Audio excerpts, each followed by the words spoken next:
Diabetes ৰোগীসকলে কি খাব পাৰে জানেনে? বৰ্তমান সময়ত ডায়েবেটিছ আক্ৰান্ত লোকৰ সংখ্যা দ্ৰুতগতিত বৃদ্ধি পাবলৈ ধৰিছে।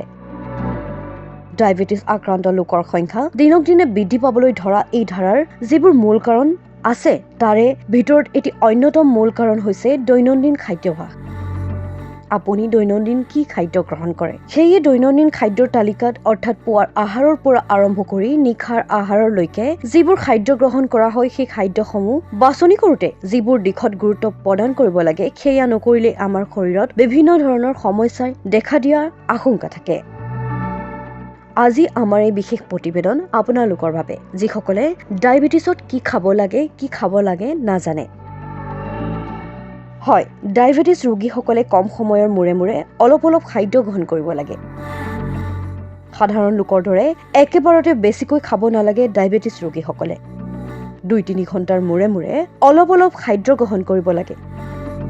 পুৱাই শুই উঠি বেছি সময় খালী পেট থাকিব নালাগে।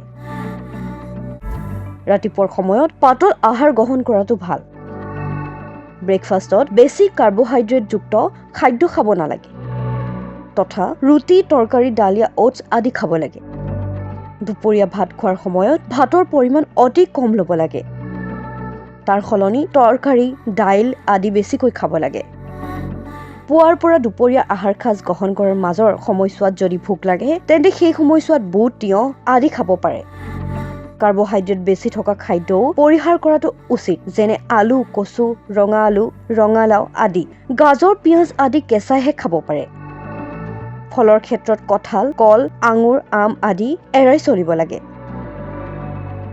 ডায়েবেটিছ ৰোগীসকলে মুৰ্গীৰ মাংস খাব পাৰে। লোকেল মুৰ্গীৰ ক্ষেত্ৰত তেনেকুৱা একো বাধা নাই যদিও ব্ৰইলাৰ মাংস হ'লে 1 বা 2 ডোখৰ খাব পাৰে। লগতে ৰঙা মাংস যেনে পাৰ, ছাগলী মাংস, গাহৰি মাংস আদি নোখোৱাটোৱে ভাল। ডায়েবেটিছ ৰোগীসকলে প্ৰটিনযুক্ত খাদ্য যেনে দাইল, কণী, বিশেষকৈ কণীৰ বগা অংশ, লোকেল মাছ খাব পাৰে। ফল-মূলৰ ক্ষেত্ৰত